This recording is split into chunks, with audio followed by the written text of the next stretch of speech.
নদীর পাড়ে এক ছোট্ট গ্রাম, নাম তার মহিষডাঙ্গা। সেই গ্রামের প্রায় সবাই কৃষক, কিন্তু সবার ভাগ্য সমান নয়। কেউ জমির মালিক, কেউ দিনমজুর।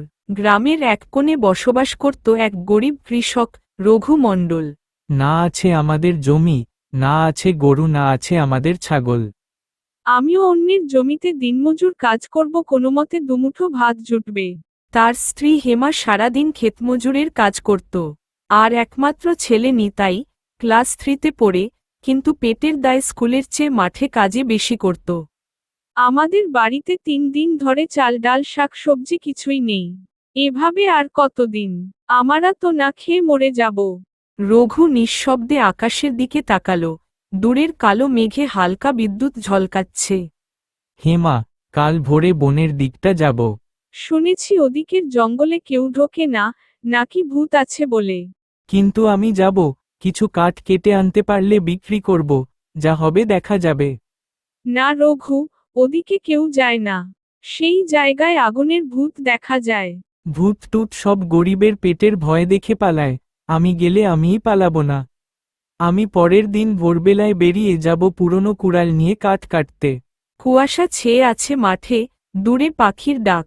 আমি হাঁটতে হাঁটতে গোসাইডাঙ্গার বনে পৌঁছে গেলাম। লোকেরা বলে, বহু বছর আগে সেখানে এক জমিদারের গুপ্তধন ছিল। জমিদার নাকি ধন লুকিয়ে রাখতে গিয়ে মারা যায়, আর তার আত্মা সেই ধনের পাহারা দেয়। এসব কথায় বিশ্বাস না করাই ভালো। সে জঙ্গলের ভেতর ঢুকল। ঘন গাছপালা, শুকনো পাতা চাপে চাপে মচমচ শব্দ হচ্ছে। কোথাও একটা বটগাছের ডালে ঝুলছে বাদুড়ের দল। হঠাৎ এক ঝোড়ো হাওয়ায় পাতা উড়ে গেল, যেন কারো ছায়া নড়ল। কেউ নেই, শুধু বাতাস আর পাতার শব্দ। আমি বরং কাঠ কাটি। অনেক সময় ধরে কাঠ কাটতেছি, একটু বিশ্রাম করি। কিছুক্ষণ পরে বিশ্রাম নিতে কে যেন বলল, কি খুঁজতেছ রঘু? রঘুর বুক কেঁপে উঠল, চারপাশে কেউ নেই। কে কে ওখানে? বিশ্রাম তো হয়ে গেল, যাই আর অল্প কিছু কাঠ কাটি। হঠাৎ তার সামনে এক ধোঁয়াটে ছায়া ভেসে উঠল।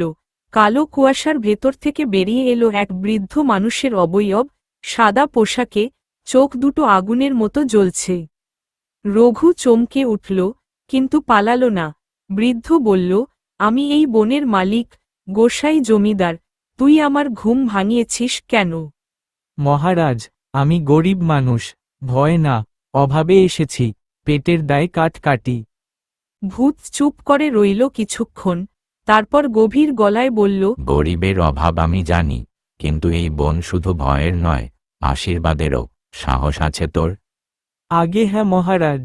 তাহলে শুন, আজ রাতে পূর্ণিমা।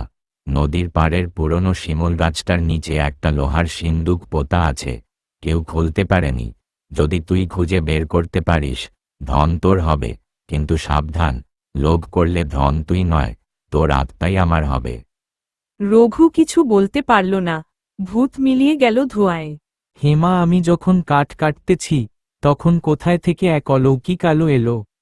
তারপর কি হলো গো?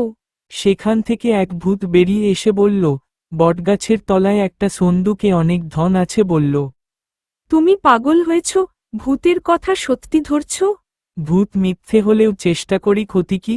রাত নামল, আকাশে গোল চাঁদ উঠেছে। রঘু কুড়ালটা নিয়ে বেরিয়ে গেল। শিমুল গাছটা নদীর বাঁকে, তার নিচে মাটি আলগা, যেন কেউ একদিন খুঁড়েছিল।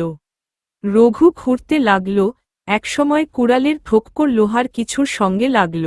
সে খুঁড়ে বের করল এক পুরনো লোহার সন্দুক। সন্দুক ভিতরে ছিল অনেক সোনা রূপোর টাকা।